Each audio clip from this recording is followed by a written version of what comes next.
Okay, well, good evening, everyone. I recognize some of you, so you probably know us. This is Donna Dolving, the Director of Financial Aid. My name is Charlie Wold, and I'm the bursar on campus, meaning I work in the cashier's office, which means I'm responsible for collecting the tuition and then refunding any overages and a few other things. Tonight, we're going to talk to you about some finances on campus.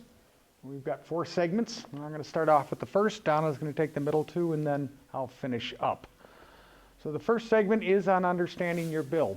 You're all students. You all have a bill. You've probably all gotten into it, but I'm just going to review it. So if you have any questions or something comes up, you'll go, oh, I didn't know that. So to get to your bill, you're going to go through your Student Center, and you're going to click on View Bill.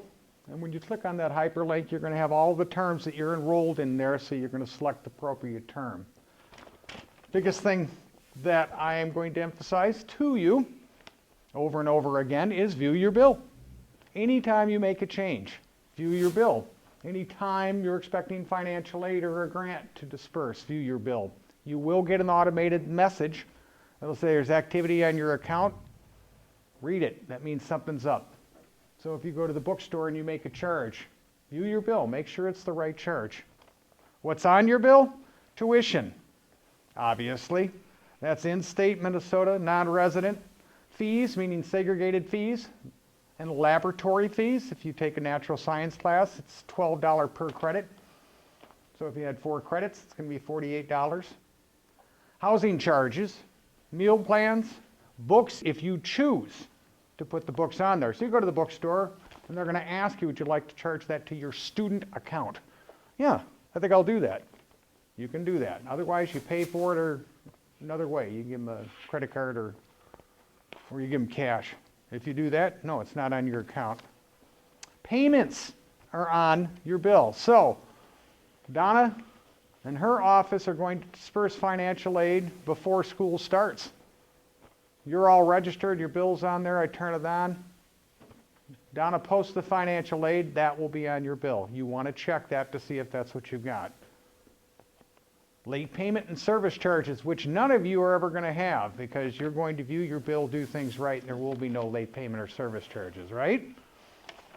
And each bill is 1 semester at a time. Some questions come up. Why is my bill so much? It's not what I expect. I viewed it. Thank you, Charlie. I'm glad you told me to do that. Why is it so much? If you're a Minnesota resident and you haven't completed your reciprocity, it's going to be twice as much about. So you want to go out and complete reciprocity. If you leave school for 1 year or more, you're going to have to redo reciprocity. Otherwise, it's good. If you're a non-resident and you're looking for the NTW, what's NTW stand for again, Donna? Non-resident tuition waiver. Okay, it's not there. Who should they contact, Donna? Hey, so you want to call Donna's office and say, what's up? Where is it? And they'll help you out. Okay? Again, did you charge your books? A lot of people charge the books. They don't know where it went. They don't care. And they go, what is this? $500. It's their books. So again, view your bill. Did you have a change in your meal and housing? That can lower or higher. Some people will go from a double to a single. It's going to increase their bill. And did you take a class that's charged differently? If you're taking on-campus classes, between 12 and 18 credits, it's called the tuition plateau. It means we're not going to charge you, and it encourages you to take more credits. Take 15. You're not getting charged for 3. Graduate quicker. However, if you take an online class, it's going to be another separate charge. It's not in the plateau. So you're taking 12 credits, and you're going to pick up a class that's taught online. You will get charged for it. So your bill will be higher. When's my bill due? All the information is posted outside my office, but better yet, it's on my website. T for tuition and fees on the General Superior website, and tuition and fee payment information. All out there. Due dates, everything. I get it out months ahead of time. If you have any questions at all about when something's due, give us a ring and we'll tell you. Because that's what we're here for, is to help you. So I've got the fall due dates, but the spring due dates you've already complied with. the 23rd of February, you wanted to make sure that you pay at least half. After the 23rd of February, we are putting on a 1.5% interest charge on any unpaid balance. Now, if financial aid's already covered it, you're all set. Final payment date's March 23rd. If you have any questions on finance charges or when things are due, again, give me a call. How do I pay my bill? Financial aid pays it, but sometimes it doesn't pay all of it, and you have to make up the remainder. You can come over to 208 Old Main, right to the window, and you can pay by cash or check. We don't accept any credit cards at the window because of security reasons. If you want to pay by an e-check or a credit card, you can do it through your student center. So you go into View Bill, pick the appropriate term, pay online. 2.5% for a credit card payment, $1.50 for an e-check payment. So those are all the ways you can do it. Other things that are paying your bills would be a scholarship check or a third party and veterans benefits. If you are a veteran and you're expecting benefits and it's not on your bill, you're going to want to contact us. You're going to want to work with Lynn Karna, and she's the veterans liaison on campus. If your scholarship check isn't there, it means the school hasn't received it. You might want to be checking with the person who's issuing the scholarship check.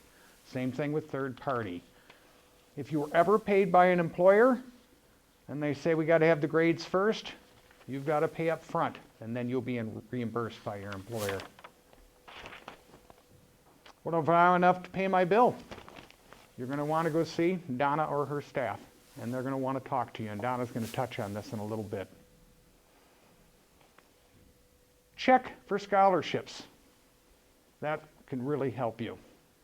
And in the end, if you don't have enough to pay your bill, we're not going to allow you to register for the next term until you work something out.